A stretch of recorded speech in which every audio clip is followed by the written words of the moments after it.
Bon lundi tout le monde et bienvenue à cet épisode de 10 from the back. Je suis Alex et comme toujours, je suis flanqué de Sébastien. Comment ça va Sébastien? Ça va très bien, Alex, et toi?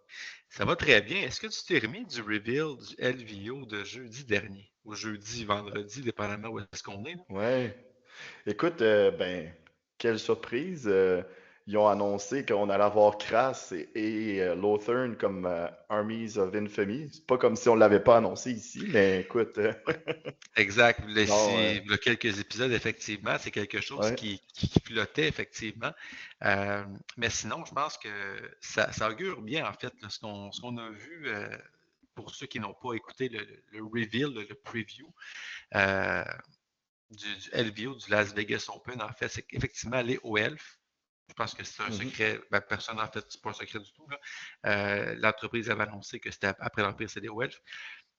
Donc, elle allait justement donc, sortir le Arcane Journal des Elf, ce qui fait que seulement deux armées core, en fait, n'ont pas encore ou n'auront pas sous peu le Arcane Journal. Mais ce qu'on a eu droit, en fait, c'est aussi ce qu'on appelle un roadmap. Donc, c'est un genre d'avant-goût un peu là, de qu'est-ce qui s'en vient. On a vu que prochainement, les deux derniers, soit les Beastmen et les Wood Elves, s'en venaient avec une case mystère que les mm. Sherlock Holmes du web ont pu décrypter sur une image de café. Donc, Ouais. encore une fois, ça Avec s'enligne bien. si j'ai bien compris, si j'ai bien suivi, en fait, là, on parle de, c'est une image qui est tirée de l'écran d'accueil de Total War quand tu joues Café. Exact. Donc, c'est quand même intéressant de ce côté-là. Moi, ce que je trouve intéressant en lien avec ça, écoute, Alex, première des choses, c'est que les IELTS sortent très rapidement. On Ouais. s'attendait à ce que ce soit la prochaine, oui. Aussi rapidement après l'Empire, ben, je pense que ça en a pris plusieurs par surprise. Je pense que moi, je ne m'attendais pas à une annonce avant février. Donc, déjà que ce soit annoncé maintenant, ça veut dire que les pre-releases vont être dans les semaines à venir. C'est très rapide. Très content de voir les Seaguard revenir avec la version Island of Blood. C'est d'excellents modèles, sont très beaux. Et les Reavers qui sont remasterisés aussi de Island of Blood, ça aussi, je trouve ça super positif. Le line-up IELTS, là, à part les Spearmen et les archers, il est très très beau, il a très bien vieilli. Donc Mhm. ça, pour moi, au niveau des plastiques qui reviennent, presque tout est plastique, super belle qualité, super belle variété, pardon, pour des joueurs qui voulaient se lancer dans les OELF. Mais ce qui est vraiment positif, c'est que le prix pour les plastiques de Games Workshop est excellent. La valeur, le rapport qualité-prix est excellent.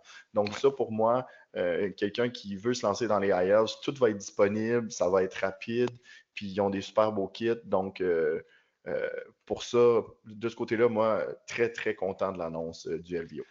Et il faut s'attendre aussi à ce que d'autres petites surprises là, entrent en jeu, entre autres peut-être le Merworm, donc le fameux Oui, dragon des mers, si on veut, on en parlera plus tard là, quand on parlera du Arcane Journal des Wells, justement. Là. Mais probablement que ça va être quelque chose. Un ancien modèle Forge World qui existait, qui va sûrement être relancé dans les semaines qui vont suivre, en fait, là, la sortie. Là. Donc on pourra ouais, bien toutes sûr. les informations qu'on a pointent vers là. Puis il y avait même un petit extrait à un moment donné d'un article de Warhammer Community qui pointait vers ça aussi. Donc, écoute, c'est un. Si on avait à gager un petit 2$ à quelque part, là, un vieux 2$ en papier, moi, ça serait là-dessus. Je suis d'accord. Écoute, aujourd'hui, l'épisode, quand même beaucoup de choses. On a bien sûr, on va discuter brièvement de la fac, donc de la mise à jour là, des règlements du jeu qui est sorti un peu de façon surprenante la semaine dernière. Et par la suite, un peu dans la foulée de notre épisode de la semaine dernière aussi, qui parlait donc de la version 1.5 qui s'en viendrait en 2025. Bien sûr, on n'a pas de date, si jamais, on ne peut pas avoir de date pour ces choses-là. Nous, en fait, c'est Non. on a de l'information qui nous vient, on discute, puis on la transmet comme ça, mais vous comprendrez que ces entreprises-là, comme Games Workshop, peuvent avoir des changements dernière minute, peuvent avoir Mm. différentes priorités. Donc, on n'a pas de date concrète comme ça, mais jusqu'à présent, tout ce qui touche les rumeurs, ces choses-là, on regarde les sources d'informations et les informations qu'on a jusqu'à présent, ce sont tous avérées fiables et crédibles et véridiques. Donc, à savoir, le Arcane Journal de l'Empire, on savait bien avant que le livre sorte, que c'était les Nightly Orders, que c'était la ville de Nuln, On avait les nommé Welf. plusieurs trucs qui allaient Exact, sortir, le War Wagon, les Elf, on avait fait la même chose pour les deux Armies of Infamy. Euh, exact, on a encore de l'information à vous révéler, puis on en a exact. d'autres concernant les autres Arcane Journals. On vous les partagera en temps et lieu, mais tu sais, le jeu de parler des rumeurs, c'est toujours ah ouais, vous faites ça parce que vous voulez avoir de l'attention. Ben, Clickbait. on le fait parce qu'on a de l'info crédible, puis on aime ça la partager, mais tu sais, sinon, qu'est-ce qu'on a à gagner à faire ça? Exactement. Puis, donc, c'est pour ça, en fait, nous, en tant que tel, on n'a aucune information. Ça vient d'autres sources que l'on connaît dans nos cercles qui nous permettent d'affirmer quand même de façon assez, sans dire avoir une excellente certitude, mais je pense qu'on est quand même, on considère que les informations sont assez crédibles pour du moins les mettre de l'avant et avoir justement là, quand même un certain niveau d'assurance par rapport à ce qu'on Mm, dit. Puis on ne dit pas que tout ce qu'on entend sera 100% véridique. Il peut y avoir des changements dernière minute, mais essentiellement, généralement, ce qu'on a jusqu'à présent s'est avéré pas mal sur la cible. tout à Donc, fait. reste à voir là, encore, entre autres, là, sur le niveau du Arcane Journal des Welf. Ce sera le sujet principal de l'épisode d'aujourd'hui. On va effectivement donc, discuter de ce qui s'en viendrait. On garde ça aussi, bien sûr, au niveau du conditionnel, mais ce qui s'en viendrait donc dans le futur Arcane Journal des Welf. On va parler entre autres de règles, de nouvelles unités, de listes des Armies of Infamy. Donc, c'est quand même assez intéressant à ce niveau-là. Et on verra effectivement si le tout se concrétise, ben, justement, ben, tant mieux, ce sera une preuve suffisante et de plus, en fait, que comme quoi les sources qu'on entend sont quand même crédibles. Donc, je pense que c'est tout pour le disclaimer. En fait, petit retour sur le rumor Ouais, mongering, c'est quand même un monde fascinant. Mais avant de commencer à parler du Arcane Journal, on va revenir rapidement sur la FAQ. Donc, une FAQ, généralement, pour ceux qui ne savent pas c'est quoi, c'est Frequently Asked Questions. Donc, ça répond à des questions de la communauté. Euh, je pense que dans ce cas-ci, ça a répondu à certaines questions et ça en a posé d'autres. ouais. Donc, donc, j'aimerais avoir ton opinion là-dessus sur les principaux éléments que tu ressors de cette fac. Écoute, j'ai pas l'intention, puis on s'en est parlé, là, j'ai pas l'intention de passer le document en revue complète. Il y a d'autres super bonnes chaînes qui l'ont fait, que ce soit en anglais ou en français. Si vous allez voir, Sword and Baguette l'a fait. Excellente Bonjour, vidéo de Cormac. Corbac. Donc, je vous invite à aller l'écouter. Sinon, en anglais, il y a aussi plusieurs chaînes qui l'ont fait, Squarebase notamment, Close Mhm. Order, etc. Euh, Par contre, moi, je me suis dit, OK, qu'est-ce qu'il y a de positif dans ce document-là? Puis qu'est-ce qu'il y a de négatif? Donc, j'ai sorti quand même 4 points. Il y a plusieurs réponses qui sont des petits trucs qui, pour moi, sont pratiquement insignifiants. Tu te dis, OK, il y a vraiment quelqu'un qui a posé cette C'est question-là. très Bon, il anecdotique, semblerait là. que oui, mais bon, c'est pas des choses qui sont vraiment déterminantes pour le jeu. Par contre, il y a 4 points que j'ai retenus du côté positif et 4 points du côté négatif. Dans mes positifs, première chose, le Swift Strike. Mhm. Anciennement, tu pouvais décider, après avoir roulé tes 2 dés de charge ou de Mhm. fuite initialement, de dire, oh oui, je rajoute le dé de Swift Stride ou pas. Mhm. Ça donnait beaucoup, beaucoup de contrôle. Pour la charge, je ne pense pas que ça va changer. Les gens Mhm. vont continuer de le rouler tout le temps s'ils veulent la réussir. Puis s'ils veulent la manquer, ils vont juste pas le rouler comme ils le faisaient déjà. Par contre, quand tu fuis, Mhm. là, souvent, quand tu es proche d'un bord de table, tu ne veux pas surrouler. Donc, souvent, les gens roulaient 2 dés, puis là, oh, OK, je suis encore proche, je vais en rouler un troisième de toute manière, ça me donne juste une chance de m'enfuir, mais je suis sûr de ne pas prendre le bord de table. Mais là, tu ne pourras plus faire ça. Donc, ça, pour Exact. moi, c'était vraiment quelque chose de positif parce que ça donnait énormément de contrôle. Swift Stride, c'est déjà une règle qui est très, très forte offensivement, mais là, ça donnait aussi un côté défensif, si je peux dire, à la règle qui était très, très fort au niveau du contrôle de OK, de combien je suis pour mieux me replacer et tout. Donc, ça, pour moi, changement positif. Je ne sais pas si tu veux rajouter quelque chose, mais moi, ça, celui-là, j'étais content de le voir. Ben, écoute, oui, puis c'est tout à fait logique, en fait, là, si tu déclares ton intention avant. Donc, je pense que c'est tout à fait légitime, tout à fait normal à ce niveau-là. Euh, Tu sais, puis en fait, justement, on le jouait comme ça de bon, je lance mes dés et après, ah ben je veux réajuster ou non, dépendamment. Mm. Mais je pense que c'est une mécanique qui est saine, qui est logique, qui est pertinente. Moi, je pense que c'est un bel ajout. Sinon, il y a eu la communauté jouait Lore Familiar Mhm. de la façon suivante. Tu pouvais sélectionner tes sorts et ensuite décider de remplacer un de tes sorts choisis par ton sort de signature, par exemple, dans le cas des Tomb Kings, un des sorts de la Lore of Nehekara. Par contre, ça a été spécifié et quand on prend le temps de lire comme il faut, la règle qui te permet de changer un sort par un sort signature, c'est one of your randomly generated spells. Donc là-dessus, c'était pas une grosse surprise par rapport à ce qui était écrit, c'était Mhm. un gros changement par rapport à ce qui était joué. Je trouve ça intéressant parce que le Ouais. lore familiar, on le voit pratiquement partout. Ah, ouais. En fait, on le voyait pratiquement partout. Est-ce Mhm. que ce sera encore le cas? Ben moi, je vais vous donner mon exemple. En tant que joueur Tomb Kings, je me pose la question. Ouais. Les sorts signatures sont tellement bons. Est-ce que je peux m'en passer? Mhm. Ben, après 3 parties, je suis toujours pas sûr si je veux m'en passer ou pas. Je vais avoir besoin de le tester davantage. Là, pour l'instant, je joue sans lore familiar. Je me suis ramassé des match-ups où est-ce que ben, mon Plague of Rust qui était sur mon mage niveau 2 plutôt que sur mon mage niveau 4, plus difficile à faire. Donc ça, c'est chiant un peu. Mais c'est correct, c'est une bonne chose pour le jeu. C'est un item qui coûtait seulement 30 points, qui était auto-include pratiquement dès que tu joues un mage, puis qui était dans toutes les listes. Donc maintenant, on va voir d'autres choses. Puis ça, pour moi, ça reste un excellent objet. Il n'est pas invalidé. Donc, dans ce sens-là, le changement, la précision est bonne.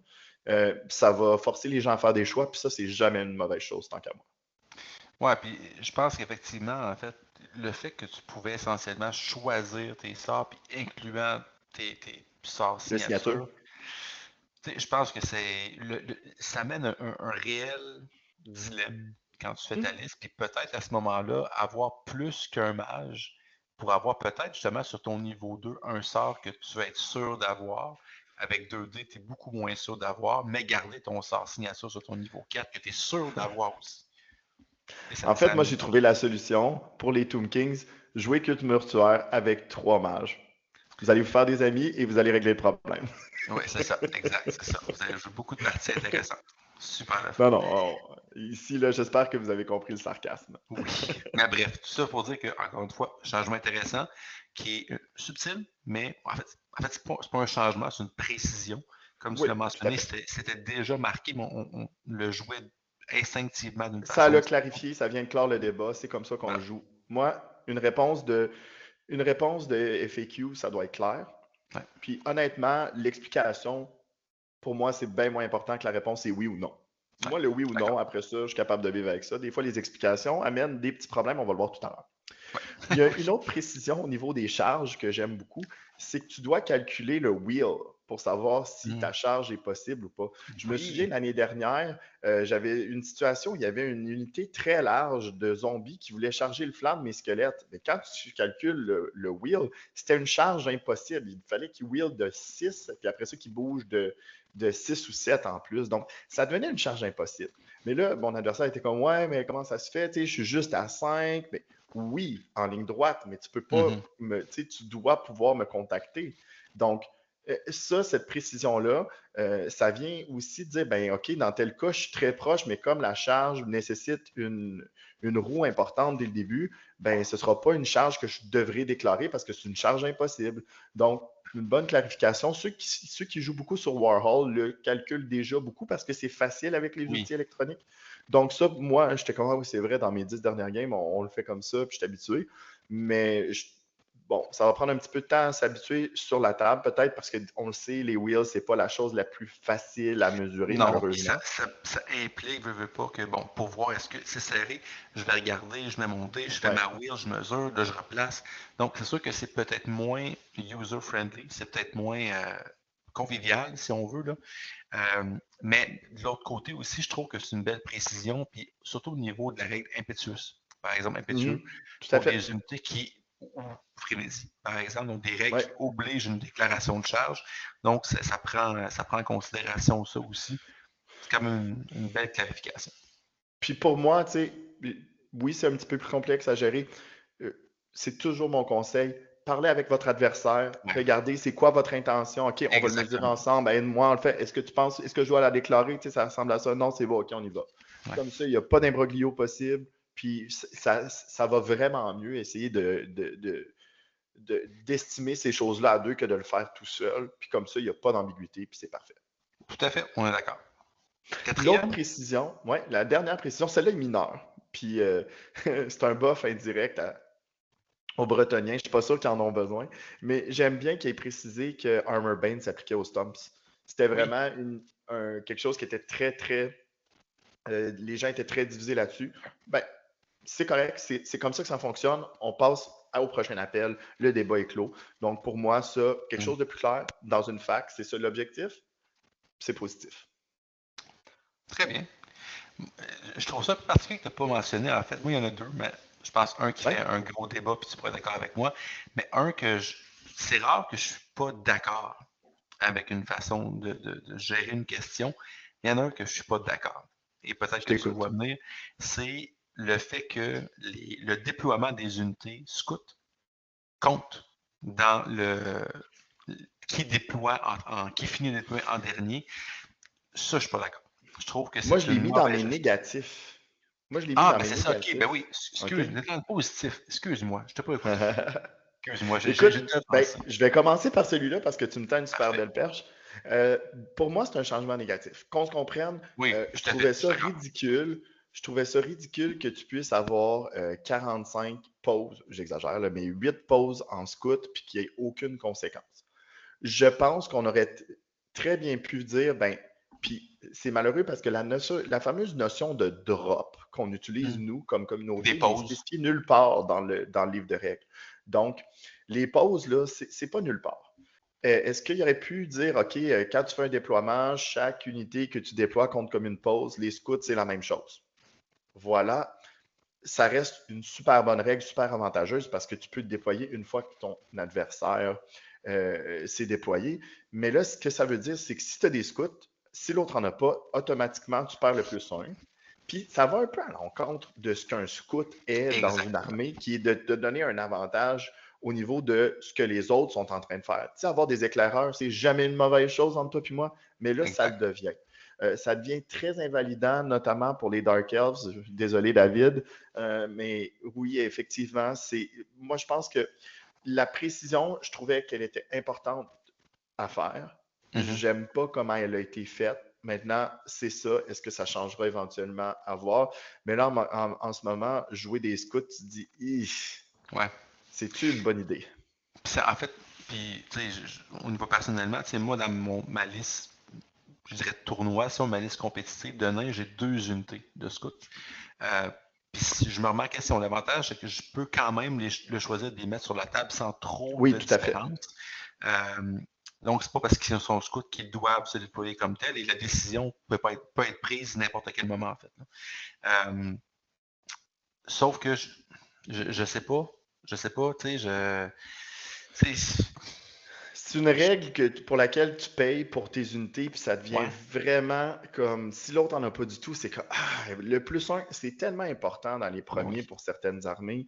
Tu sais, de perdre ce +1-là, c'est dommage. Donc, moi, je te Ouais, rejoins là-dessus. C'était mon premier changement négatif. je suis Sinon, d'accord. mon deuxième, je Ben, pense c'est que le tu vas être même. d'accord aussi avec moi, les canons. Je, La les colline. canons, là, avec les collines. En ce moment, tirer quelque chose qui est sur une colline, ça devient très difficile. Parce que si tu n'as pas une touche directe, ben le bounce, dès qu'il touche la colline, il arrête. Mhm, Ce que j'aimais pas avant, c'était l'espèce de sniping qui se faisait derrière les collines. Est-ce mhm. qu'il aurait pu dire que dès qu'un boulet de canon dépasse la colline, il n'y a plus rien qui se passe?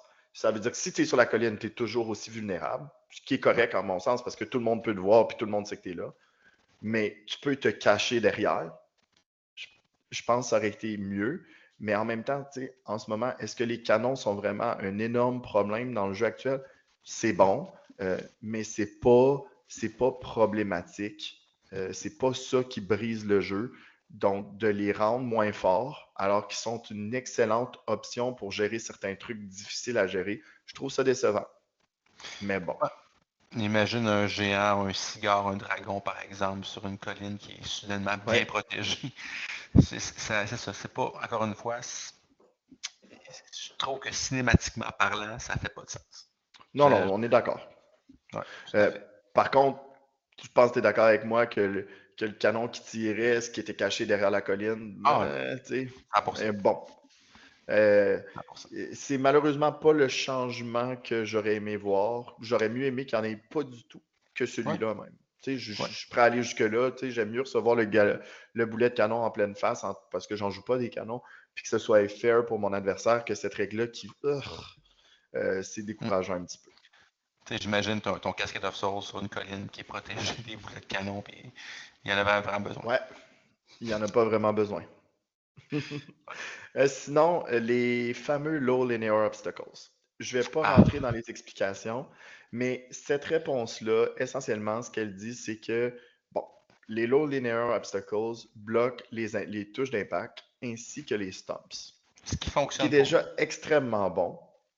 Mm. Et là, ils disent que pour faire ça, tu dois être en contact socle à socle. C'est là que ça ouvre une méga boîte de Pandore. Ça veut dire, est-ce qu'on a juste le droit à une attaque par profil? Mhm. Ah oui. Si on n'est pas encore.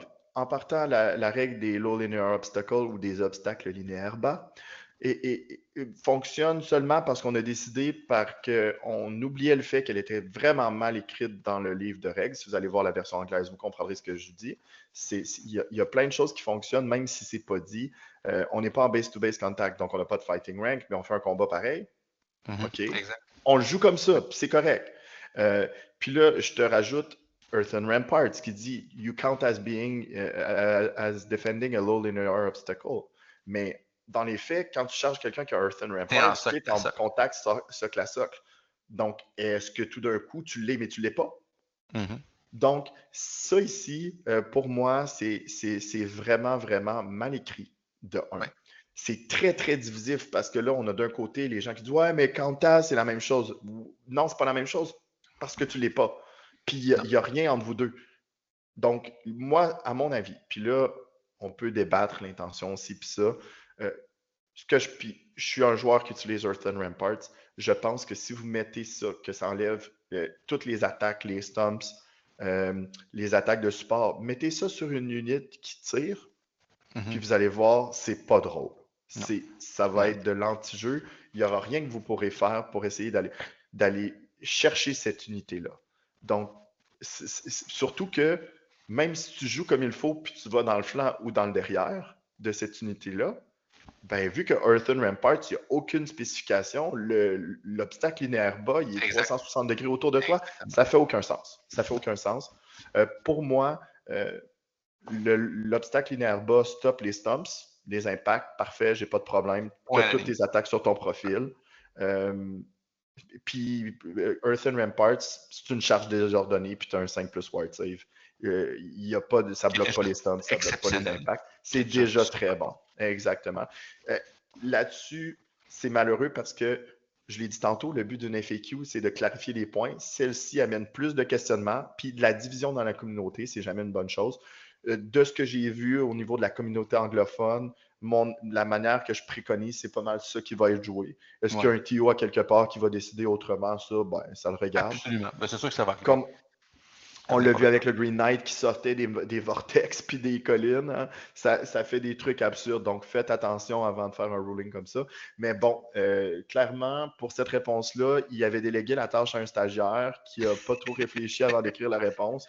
Il aurait dû juste dire It blocks impacts and stumps. Puis Merci donc. s'arrêter là. Tout le reste, il y a eu une crampe au cerveau. Bon, C'est pauvre l'histoire du stagiaire, base j'espère qu'il va se contact faire qui est. slacker. Ouais, tout détruire. Exactement. Exactement. Ben, bref, somme toute, quand même, ben, on l'a dit tantôt, en fait, le but d'une fac, c'est de clarifier, pas d'en mêler. Donc, bon, à voir, à Pour voir. celle-là. Exact. Tout à fait, tout à fait. Ouais. Euh, Il m'en resterait un dernier. Il m'en oui, resterait un allons-y. dernier rapide. Puis ça va être assez. C'est un hot take. Pour moi, le changement aux Sœurs de l'Épine, aux Sisters of the Thorn, n'est pas Ah, un bon changement. Je OK. m'explique. Je pense, puis là, j'ai pas eu la chance ou la malchance, c'est selon, d'affronter un joueur Wood Elves. Malheureusement, il n'y en a pas ici aux alentours, puis c'est pas quelque chose que j'ai pu affronter encore sur Warhol. Par ailleurs, euh, tout changement pour moi qui rend quelque chose complètement mauvais, presque plus jouable, est un Hmm. mauvais changement. Ouais. Et là, quand tu regardes les Sisters of the Thorn, c'était une excellente unité, puis t'en jouais 2 ou 3, puis tu prenais tout le même sort, Pillar of Fire. Ce qui est Mhm. un sort extrêmement fort. Ce qui pouvait être oppressant, ce qui pouvait être trop fort à la limite, je le concède. Maintenant, là, ce qu'ils ont fait comme changement, c'est qu'ils ont dit chaque unité génère aléatoirement son sort. Mhm. Autrement dit, tu as beaucoup de chances d'avoir carrément rien de bon pour une unité qui n'est pas facile à utiliser de base, on va se le dire. J'aurais aimé qu'ils fassent un changement du genre chaque unité doit choisir un sort différent. Tout d'un coup, tu ne peux plus avoir 3 pillars, mais tu peux dire, OK, j'en prends 2, j'en ai une qui a pillar, j'en ai une qui a fireball. Est-ce que c'est Mhm. trop fort? Je pense que ça aurait été plus raisonnable. Je pense que ça aurait été une approche plus modérée, que ça aurait fait en sorte que tous ceux qui ont 3 unités de Sisters of the Thorn ne vont pas les prendre et les mettre sur leur tablette. Ouais. Écoute, je vois où est-ce que tu viens. Euh, je vais être un peu en désaccord avec toi, C'est dans le correct, sens hein? où, Je te l'ai dit, c'est un hot take. ouais, mais écoute, en même temps, c'était quelque chose qui était oppressif. Euh, Puis là, c'est rendu pratiquement impossible, du moins à prévoir. Puis oui, effectivement, les listes vont changer, ce qui n'est pas une mauvaise chose en soi. Je veux dire, c'est quand même pour ça que c'est oppressif. Ceci dit, je pense que la question se pose plus sur la nature des sorts, puis là, ça ouvre une boîte plus grande sur est-ce qu'on peut à ce point-là spammer des sorts? Donc, est-ce qu'on peut le faire techniquement? Je veux dire, on pourrait avoir justement 3 unités et rouler les 3 Pillar of Fire, c'est encore possible, avec des mages, avec un joueur Les familier. chances que ça arrive, les chances que ça arrive sont somme toute assez Je minces. suis Puis tu d'accord. sais comme moi que dans une armée de Wood Elves, euh, c'est du guerrilla warfare. Tout est basé autour de ça. Donc, il Je suis faut que d'accord. tes unités puissent faire quelque chose dans ce concept-là. Tu sais, moi, j'ai parlé à quelques joueurs Wood Elves, ils ont carrément dit, ben, on les jouera plus. Puis, ce que je trouve décevant, c'est que ce ne sera pas un changement qui va être nécessairement pour le mieux, dans le sens où tu vas avoir encore plus d'unités qui sont des archers avec du poison. Donc, garde. Mhm. Oui, mais en même temps, en tout cas, bref, Mm. je comprends, puis je partage, mais ça enlève un élément qui est assez oppressif. Je veux dire, avoir Là-dessus, 3, comme je t'ai 4, dit, je te 5, rejoins. mais je pense Mais que le vrai changement devrait être sur le fait de pouvoir avoir plusieurs fois le même vortex en jeu en même temps. tout à fait, ça Mais aussi. ça, on pourra en Euh, débattre. Ça aurait forcé les joueurs à choisir 2 sorts différents puis en avoir juste 2 unités. Tu sais, comme je te dis, en tant que tel, je le concède que c'était quelque chose de potentiellement trop fort. Ce Ouais. que j'apprécie pas, c'est qu'on prend quelque chose puis on le rend pratiquement inutile, injouable. Puis on s'entend là. Si vous les aimez, vos Sisters of the Thorn, jouez-les, il n'y a pas de problème. Mhm. Mais pour un joueur compétitif, ça devient comme quelque chose que tu dis non, ça, j'ai plus le, le risque est trop grand de me retrouver avec un sort qui est complètement inutile sur une unité. Puis là, c'est comme, ben, le signature, c'est Hammerhand, puis c'est un sort d'assaut. Est-ce que je veux avoir ça? C'est pas mauvais, Mhm. mais assaut, tu sais, en tout cas, c'est ça. Ben, C'est je beaucoup plus comprends. situationnel. Ça enlève beaucoup de flexibilité à l'unité. Je pense qu'il y aurait eu moyen de faire les choses pour que ce soit moins, comme je dis toujours, moi, j'aime mieux qu'il y aille par étapes, puis qu'on Mhm. n'invalide pas une unité, qu'on y aille trop fort du premier coup, puis qu'on fasse comme bon, ben, c'est plus jouable. Ouais. Ben, je comprends. En fait, je pense qu'on est deux d'accord Ouais. qu'il y avait quelque chose qui devait être fait. Est-ce que c'est la bonne voie? On peut certainement en débattre, mais personnellement, en tout cas, moi je trouve que c'est quand même, je comprends ton attaque, là, je trouve que c'est une bonne façon de le faire, euh, mais je peux aussi comprendre que c'est sûr que ça frappe fort. On est d'accord. Puis je ne suis pas un joueur modèle, toi non plus. Je ne la connais pas personnellement, mais Il était sur ma liste d'armées que je voulais jouer, mais oui. mais c'est pas pour ça. Écoute, comme je te dis, j'aime pas l'approche. Est-ce que le changement était nécessaire? Il y avait un changement nécessaire. Ouais. Celui-là, je suis pas sûr. Sinon, tu sais, mon verdict final, écoute, sur ce FAQ-là, il y a trop d'entrées qui sont mal écrites, malheureusement, Ouais. qui viennent pas vraiment clarifier ou qui viennent créer plus de questions. C'est jamais une bonne chose. Puis, ce qui me déçoit le plus, au-delà de ce fait-là, c'est qu'il y a beaucoup de questions qui demeurent en suspens, qui auraient dû être adressées. Je pense notamment à la question du Column of Crystal. Est-ce que tu peux voler Mhm. par-dessus ou pas? Parce qu'il y a une réponse dans la FAQ qui dit que les vortex sont suffisamment hauts pour affecter. Les Ouais, humains. bon, OK. Pourquoi? Juste oui ou non, s'il vous plaît. Arrêtez de rajouter des petites affaires là, qui Mhm. compliquent la vie de nous, une pauvre joueur. Hélas. Excellent. Ben, en fait, puis si vous avez des questions, commentaires ou d'autres choses peut-être qu'on n'a pas nommées, que vous pensez être dignes de mention, n'hésitez pas à commenter aussi dans la description de la vidéo. Ça va nous faire plaisir d'adresser ces éléments-là aussi dans le futur. Ceci dit, on tombe dans, finalement, on a parlé quand même beaucoup du FAQ, mais on tombe dans le sujet, en fait, qu'on voulait traiter aujourd'hui. Dans la vidéo, on a parlé donc qu'on avait effectivement des rumeurs, des informations sur les prochains Arcane Journal. Et on avait dit qu'on les garderait pour des futurs épisodes. Mais aujourd'hui, on va traiter du Arcane Journal des hauts elfes, à quoi s'attendre, qu'est-ce qu'on peut entrevoir dans ce Arcane Journal-là. Écoute, commençons, je pense, par la chose qui est évidente, en fait, les deux Armies of Infamy. Donc, on avait Kras, donc une armée thématique autour de Kras, donc les lions blancs, les chariots, ces choses-là. On a déjà vu Coril, donc Coril qui allait Ouais. revenir là, comme un personnage nommé. Et on va aussi avoir donc une armée de Seaguard, donc basée sur l'armée de Lothern, sur les Seaguard, donc les Skycutters, bon. Qu'est-ce que tu peux nous dire, en fait, sur la composition de ces armées-là? Qu'est-ce qu'on pourrait avoir?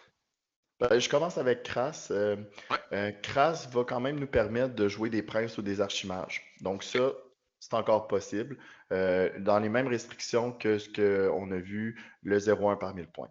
Vous allez Ouais. aussi avoir l'option d'avoir des nobles et des nouveaux personnages aussi de niveau héros un peu intermédiaire, si ça n'a pas changé depuis les informations que j'ai eues. On a vu les Crassian Chieftain, qui est le nouveau modèle en plastique, qui Mhm. est un personnage intéressant qui peut avoir 75 points d'objet magique. Imaginez un peu la différence entre un baron et un duc pour les Bretoniens. Ça devrait se retrouver comme ça. Et, et je ne l'ai pas vu annoncer. J'ai hâte de voir si c'est encore dans le Arcane Journal. Mais il y aurait eu à un certain point ce qu'on appelle des Stormweavers, qui sont des mages. Aux elfes, mais qui n'ont pas accès à tous les sorts, les écoles de magie, pardon, et Mhm. qui ne peuvent pas aller plus haut que niveau 3, un peu comme ce qu'on retrouve dans la liste des Bretoniens exilés, encore une fois. Ouais. Donc, super intéressant, des nouvelles options. Moi, j'aime bien ça. Sinon, au niveau des core units, des unités de base, il n'y aura pas trop de surprises. Vous allez encore pouvoir prendre des spearmen, des archers, mais il y aurait aussi une nouvelle unité qui s'appelle des Cracian Woodsmen. OK? Et vous pourriez aussi avoir en base une unité de White Lions par 1000 points. Donc, une unité quand même assez élite. Ouais. Est-ce qu'on va vouloir la jouer en gros bloc ou en plus petit bloc? À suivre. Pour ce qui est des specials, on s'attend à ce qu'il y ait des White Lions qui ne sont pas de la cavalerie, qui seraient des War Beasts. Donc, malheureusement, Donc, ce les n'est lions pas des la chariots, là. Ouais, les lions qui ne seraient pas sur des chariots, qui seraient des petits packs de Warbeast. Pensez un peu dans les Ogre Kingdoms, là, les tigres à dents de sabre, Ouais. même chose. OK? Donc, euh, quand même assez intéressant au niveau de la rapidité puis du punch, mais ça meurt assez facilement. Ça reste un modèle qui est toughness 4 à 1 wound selon ce que j'ai vu. Donc, Mhm. c'est malheureusement pas de la cavalerie monstrueuse avec des super beaux chevaliers elfes dessus, comme on le voit dans certains 3D printing. Euh, dans des compagnies 3D printing là, qui nous offrent ça, ben, c'est pas tout à fait ça, Ouais. Il y malheureusement. avait beaucoup de rumeurs qui pointaient peut-être vers ça aussi pendant un certain temps, qu'on aurait droit à cette Ouais. cavalerie-là, mais visiblement, ce ne serait pas le cas. Écoute, si jamais je me trompe, je m'achète des Wood Elves. C'est pas compliqué. Je serais tellement heureux de les voir, mais Des c'est high pas les elves. Des informations que high j'ai. elves. Ah oui, ce que j'ai dit des Wood Elves, hein, mais des High Elves, parce que honnêtement, l'idée même d'un High Elf sur un lion qui aurait par exemple 2 ou 3 points de vie, pas besoin d'avoir, Comme les c'est peut-être un demi-griffes un 3 peu. plus armor save. Ouais, peut-être pas aller à 2 plus armor save, mais tu sais, un peu plus offensif, mais un Mhm. petit peu moins, plus fragile. Tu sais, il y aurait de quoi à faire là-dessus. J'aurais aimé ça, mais Ben, c'est pas l'info que j'ai. Ça? Désolé. Et en rare, qu'est-ce Sinon, qu'on peut trouver? sinon, on continue avec des chariots Oui, des et chars.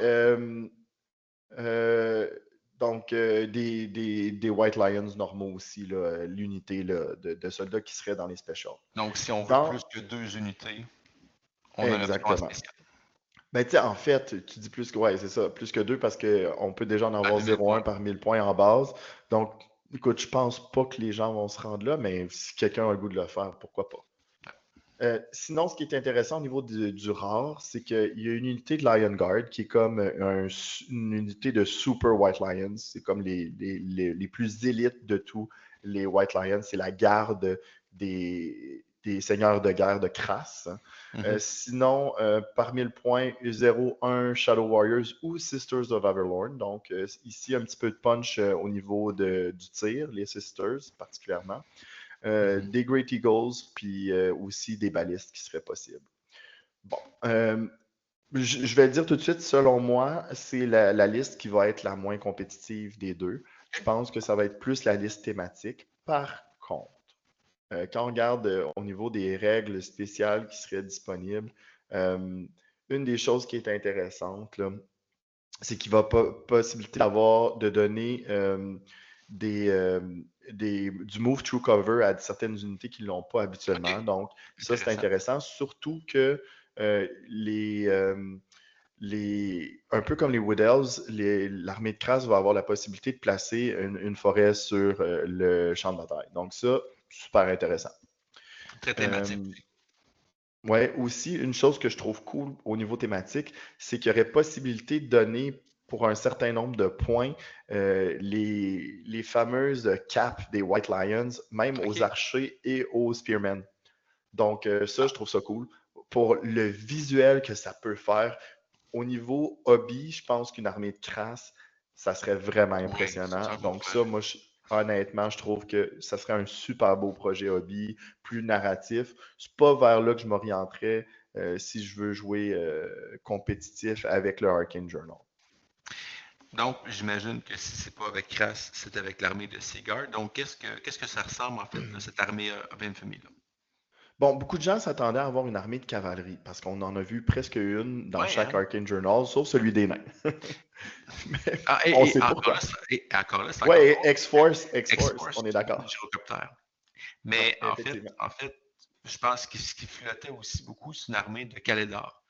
Donc, Ouais, autour des princes dragons, autour des dragons, donc il y avait quelque chose autour de ça. Mais tout à fait. clairement, et ça a été spoilé par Games Workshop eux-mêmes, en fait, le côté plus avec un nouveau caractère nautique, donc qui a été révélé au LVO, justement. Euh, donc, On va en parler dans pas long, ouais. oui, tout à fait. Donc, à quoi ça ressemble cette armée-là, justement? Donc, au niveau de la liste Seaguard, si les informations que j'ai n'ont pas changé depuis que ça s'est rendu euh, à l'impression, les personnages qui sont possibles, c'est beaucoup plus restrictif. OK. Donc ça, faut le prendre en compte.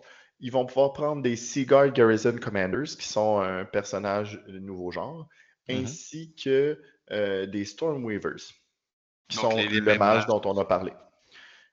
Pas d'archimage, pas de prince, selon ce que j'ai eu comme info. Est-ce que c'est un oubli ou est-ce que c'est possible? Je ne peux pas vous le dire avec certitude, mais de ce que j'ai vu, il n'y en aurait pas. Sinon, 0-1 Dragon Mage, High Elf Noble ou High Elf Mage par 1000 points. Donc, OK. il n'y a pas, à prime abord, il ne semble pas avoir de personnage de niveau Lord, si on veut, là, Mhm. sauf le personnage spécial. Est-ce que ce sera toujours le cas? À voir. Intéressant. Au niveau du corps, les Lothern Seaguard, bien Sans évidemment, surprise. ainsi que des Ships Company, qui dans le fond sont les Ships Company, selon ce que j'ai compris, ce serait des archers ou des spearmen que tu équipes comme si tu veux, mais ils représentent l'équipage d'un bateau. C'est pas une Ils peuvent milice. avoir. Ouais, il y a quelques petites règles de personnalisation qui les rend intéressants pour qu'ils fitent dans le concept vers lequel tu vas aller avec ton armée de Seaguard. Donc ça, je trouvais ça super intéressant. Sinon, ça, il y en a qui vont faire comme, ah, pour vrai, il semblerait que tu peux avoir de 0 à 1 unité de Shadow Warriors par 1000 points en Ah. base. Donc, Wow, OK. c'est quand même très, très efficace au tir Intéressant. avec des règles super intéressantes. Oui, tout à fait.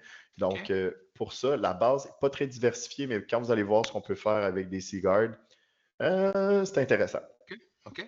En spécial, Intéressant. sinon, des Skycutters, les chariots qui volent, qui sont très bons. Je suis un peu surpris Des... qu'il n'y ait pas d'option pour en avoir encore en base. Quand même, c'est une unité emblématique. Tu vas OK. comprendre pourquoi un peu plus tard. Oui. Intéressant. Euh, des Great Eagles, 2 par 1000 points, et des balistes, encore une fois, bon, plusieurs par 1000 points là, qui sont possibles en special. Pour ce qui est des rares, les Illyrian Reavers seraient disponibles. Pour chaque 1000 points, tu peux avoir soit un Phoenix de feu ou un Phoenix de glace, donc potentiellement 2 Phoenix de glace ou 2 Phoenix de feu ou une combinaison. Et les Merworms, qui seraient en rare. Oui. Donc, ce qu'on faisait allusion tantôt, le modèle de Forge World, qui Tout à reviendrait, fait. selon toute vraisemblance, quelques après le release, en Ouais, fait. ils vont revenir probablement en made to order, un peu comme les Skin Wolves. Oui, c'est ça. Ouais. Exact. OK. Au niveau des règles Pour des règles? spéciales de l'armée, c'est là que c'est intéressant. Semble-t-il qu'il y aurait une règle qui leur permet de redéployer une unité une fois que l'adversaire a tout déployé, à l'exception des éclaireurs. Est-ce que ça inclut, Wow. par exemple, les personnages? Est-ce que c'est n'importe quelle unité? Mettons, Ben, en fait, si tu regardes ça, là, c'est une bonne question. Mon interprétation basée sur ce que je sais, si tu peux redéployer l'unité, puis que c'est avant que les scouts soient déployés, les personnages ont déjà rejoint leur unité, donc j'aurais tendance à dire Oui. que oui. Intéressant. Donc, ça représente là, leur grande maîtrise des tactiques et aussi de l'utilisation. Tu sais, les Seaguards, ils sont habitués de se battre sur la mer avec la brume et tout, donc c'est assez thématique. C'est un Wow. super bon avantage entre toi et moi. Vraiment. T'imagines un Phoenix, un Merworm aussi, une grosse créature que tu peux éviter certains match-ups en avoir d'autres plus favorables. Vraiment intéressant. Ou encore prendre ta grosse brique de Seaguard dont je vais parler tout à l'heure, puis la placer à quelque part où ton adversaire se sentait en sécurité. Tout d'un coup, ben, c'est plus le cas. Donc ça, c'est intéressant. Sinon, la raison pour laquelle on ne peut pas avoir de Skycutter en base, c'est parce que semble-t-il qu'il pourrait avoir un certain nombre de chariots par 1000 points qui vont avoir la règle ambush. Oh, Mais des Skycutters, tu peux leur mettre une baliste, ça exact. vole, ça a des touches d'impact. Si tu mets ça derrière l'adversaire, c'est difficile à Intéressant. gérer. Donc C'est vrai. oui, à mon avis, des règles très intéressantes. Je pense qu'il va y avoir quelque chose à jouer. Puis avec les Shadow Warriors, tu pourrais aussi, semble-t-il, leur donner ambush gratuitement si l'unité n'est pas trop grosse. Donc, OK. ce serait très, très, très puissant. Là, possibilité de jouer avec beaucoup d'ambush. Puis en plus, une unité que tu redéploies. Pour ton adversaire, le déploiement, là, ça va être difficile d'aller chercher un vrai avantage si le joueur en face de toi sait ce qu'il fait.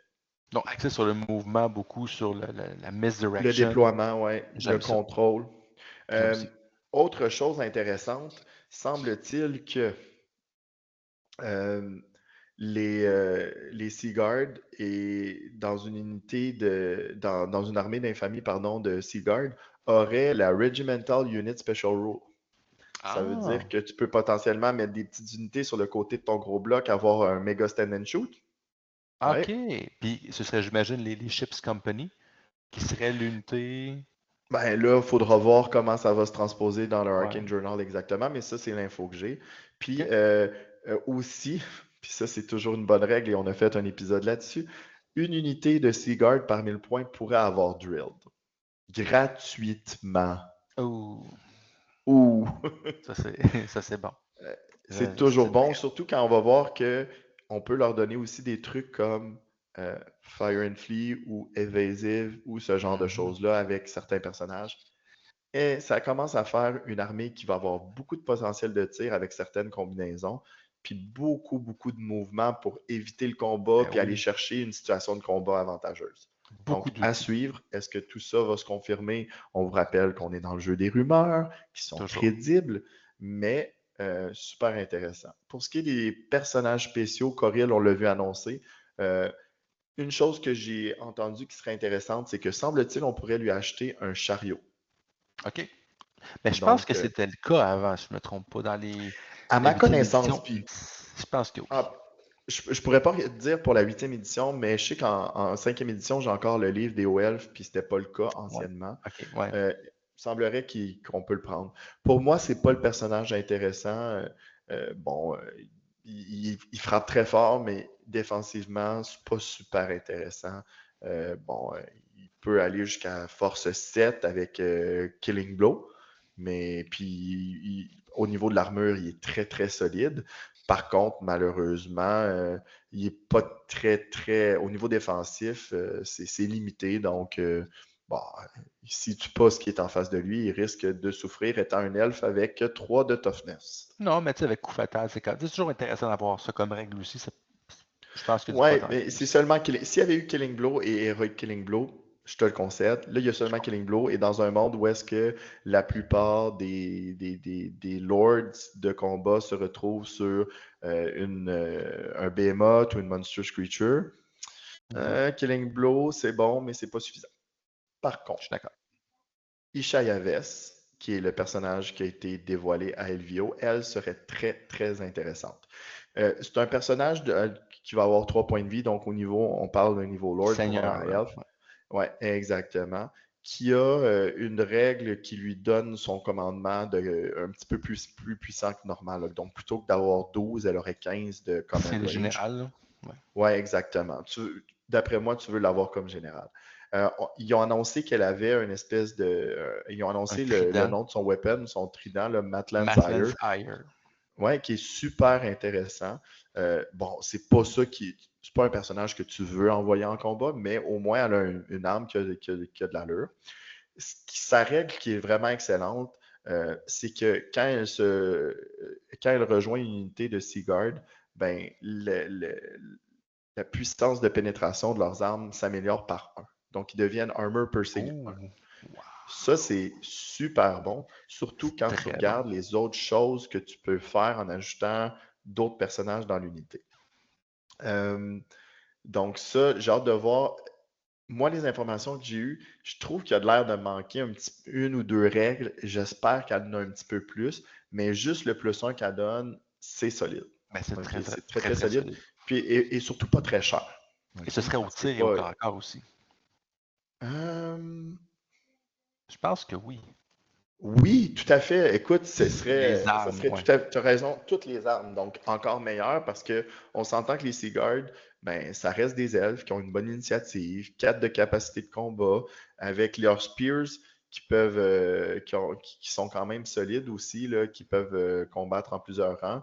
Ben, ce qui leur manquait, c'était un peu de pénétration, puis avec ça, ben, ça peut faire la différence au niveau de la combat resolution. Tu as un stand and shoot, puis après ça, tu as en plus les Spears qui ont de la pénétration pour de l'infanterie, c'est vraiment positif selon moi. Ça va rendre les Seaguard très intéressants à jouer. Wow. Intéressant. En fait, j'aime les deux côtés thématiques, effectivement. Je pense que les deux vont avoir frappe les bonnes notes en frais de ce que je m'attends à voir cette armée-là sur le champ de bataille. Mais effectivement, j'aime beaucoup les possibilités, la polyvalence qu'offre la liste de Seaguard à ce niveau-là. Tout à fait d'accord. L'autre personnage intéressant, là, les Seaguard Commander, c'est des personnages qui sont comme des héros, mais avec la possibilité de prendre 75 points d'objets magiques et avec la possibilité d'être porteur de la grande bannière dans, Ouais. dans la liste. Et ce qui est intéressant, c'est qu'il y aurait une règle qui s'appelle Accomplished Archers, qui fait en sorte que, à moins d'être sur un Skycutter, ils auraient Evasive et Fire and Flee et ils le donnent aux Seaguard qu'ils rejoignent. Fait qu'imagine, tu mets un personnage comme ça, porteur de grande bannière, avec le Lord dont on vient de parler, Shanaves, dans une belle brique de Seaguard, mais tout d'un coup, tu as un super bon stand and shoot, tu es bon en combat, puis si tu veux pas prendre le combat, tu peux fire and flee, puis si tu te fais tirer, tu peux te déplacer pour être plus loin. Exact. C'est comme wow! OK? Ah non, non. Donc, c'est thématique aussi au niveau de la discipline. Tu sais, on leur rajoute Drill, ça fait une troupe qui est super élite, super habituée à se battre d'une manière super ordonnée. moi, je trouve qu'il y a de quoi d'intéressant à faire de ce côté-là. Oui, tout à fait. En fait, plus tu peux cumuler de polyvalence, de règles, de possibilités, je pense. Puis l'infanterie, en fait, on disait justement que ça a peut-être besoin d'amour un petit peu. Je pense que ça fait une belle unité d'infanterie. Ça fait sur le champ de bataille ce qu'on s'attend à ce qu'elle fasse. Moi, je trouve ça vraiment intéressant. Sinon, écoute, je ne passerai pas en revue toutes les rumeurs que j'ai. Je vais aller à la dernière qui est la plus intéressante parce que, tu sais, là, on a quand même allé dans certains trucs Ouais. assez spécifiques, la Ouais. composition des armées. Le Merworm, OK? Ouais. À quoi s'attendre un petit peu? Moi, je dois te dire, là, c'est un hot take avec des informations qui restent à confirmer. J'ai été un peu laissé sur ma faim. OK. Attendez-vous à une statline similaire au Gigantic Chaos Spawn, des 6 à peu près partout, OK. sauf au niveau initiative, attaque. Euh, ça reste un behemoth, donc une large target, Qui ne peut pas être monté. qui ne peut pas être monté selon l'info que j'ai et qui ne serait qui n'a pas fly ni swift stride.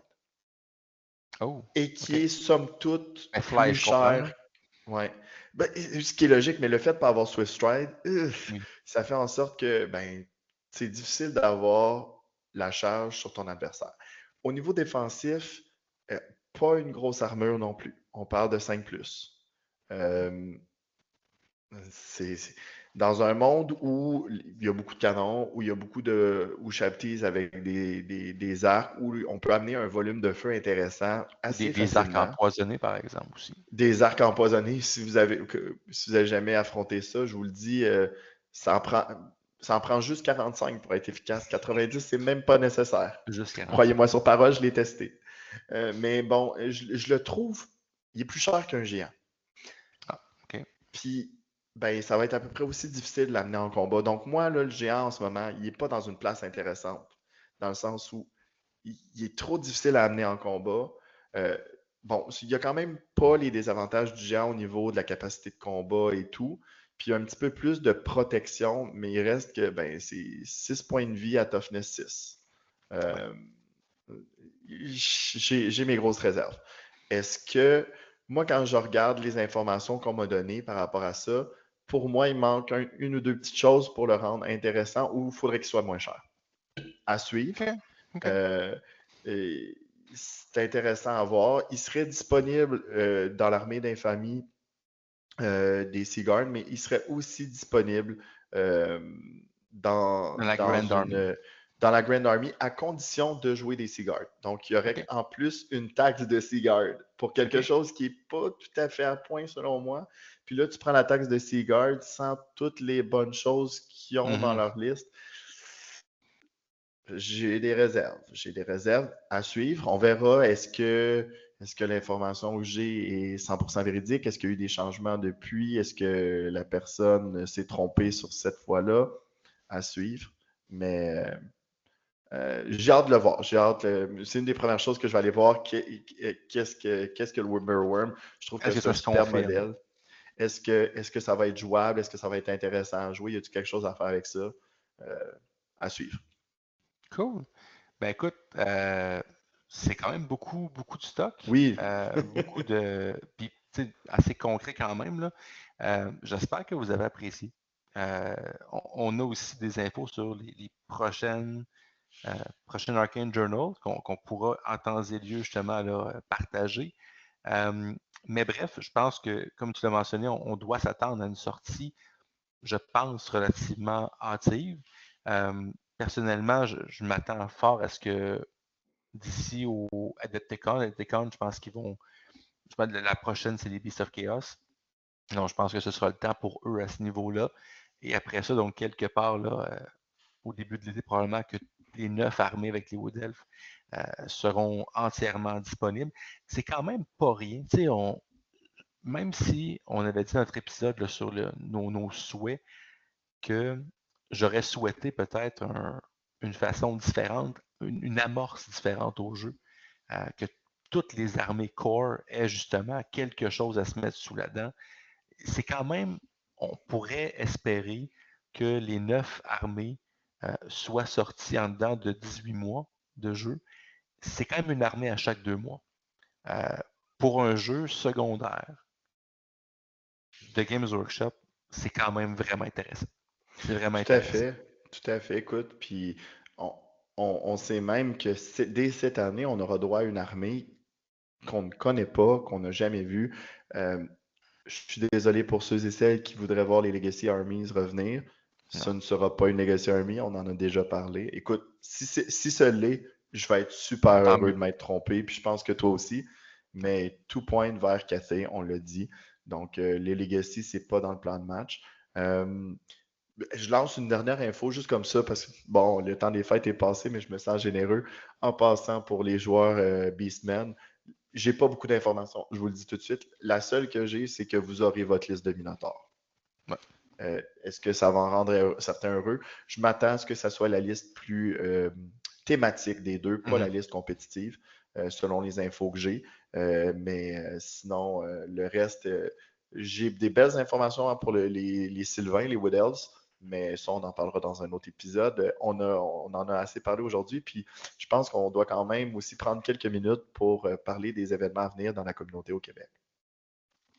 Tout à fait. Ben, on va commencer avec le Grand Clash. Encore une fois, le Grand Clash qui, cette année, a deux événements différents. Un tournoi compétitif de 2 jours, tournoi narratif de 2 jours, ou événement narratif, devrais-je dire, plus un double aussi. Donc, le vendredi, c'est les 7, 8 et 9 février. Donc, ces événements-là, essentiellement, vous pouvez, encore une fois, vous inscrire, legrandclash.com, le lien va être dans la description de la vidéo. Ça approche à grands pas. Donc, que vous soyez un joueur de nature plus compétitive ou que vous voulez justement juste avoir du plaisir à bouger vos bases carrées, ben, c'est le rassemblement pour vous. Puis pour ceux qui disent, moi, je viens de commencer à jouer ou je ne suis pas un joueur sérieux, on veut vous voir, on va lancer des dés, on va avoir du plaisir. Donc, voilà, à date, C'est tout jeu confondu, on est une trentaine de participants déjà. Je trouve ça intéressant, donc j'en veux plus. Je veux voir toute la communauté québécoise assister au Grand Clash de Trois-Rivières le 7, 8 et 9 février.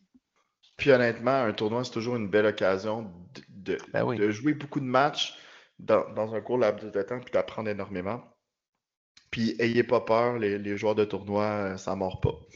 non, effectivement. Sinon, il y a aussi 15 mars à mettre sur votre calendrier. J'en ai parlé brièvement dans le dernier épisode, la classique de Sherbrooke. Donc, vous aurez le lien, la billetterie est là. Je m'attends à ce que les billets partent assez vite si ça vous intéresse. Donc, soyez rapide, allez vous inscrire. Et j'ajouterai que si jamais si jamais il n'y a plus de billets disponibles et que ça vous intéresse, écrivez-moi. Prenez le temps, puis on verra si je peux voir avec l'organisation là, si on peut rajouter de la place. C'est pas impossible, mais il faudrait qu'il y ait de l'intérêt fort. Là. Non, mais sinon, on parle de 16 places, un tournoi d'une journée, 3 rounds. Donc, ça va être plaisant. Venez nous voir à Sherbrooke. On va avoir un bel événement. Puis, il y aura aussi un grand tournoi de EOS et de 40K. Donc, vous pourrez aussi aller voir là, les deux autres salles à côté. Il y a un concours de peinture aussi. Un super bel événement là, qui va devenir là, de plus en plus important au niveau québécois. Donc, la classique de Sherbrooke, c'est dans la description en bas. Puis avant de te laisser le mot de la fin, notre dernière vidéo a généré beaucoup, beaucoup d'intérêt. C'était la première fois qu'on avait autant de vues. On a eu beaucoup de nouveaux abonnés. Merci. Si vous aimez ce qu'on fait, n'oubliez pas, un petit pouce en l'air, abonnez-vous. C'est bien apprécié. Des commentaires, dites-nous ce que vous avez aimé, ce que vous n'avez pas aimé. Partagez-nous vos observations sur le FAQ. Parlez-nous de ce que vous voulez voir dans l'Arcane Journal des IELTS. On est curieux de vous entendre. Puis, merci de nous suivre. Et merci à toi de nous partager, en fait, là, ces informations-là, ces discussions-là. C'est vraiment intéressant. Puis je pense que ça donne envie pour les joueurs de Old World de voir ce qui s'en vient. Puis on sent vraiment que le jeu, je pense, est sur une bonne piste, une bonne lancée. Donc, à suivre, en fait, pour voir justement est-ce que tout ce qu'on entend risque de se concrétiser. Nous, on pense que oui. Sinon, on ne le rendrait pas public. Mais voilà. Donc, j'espère que vous avez apprécié. Merci beaucoup, Sébastien. Et il nous reste à vous dire, amusez-vous dans le vieux monde. Salut Alex. Bye.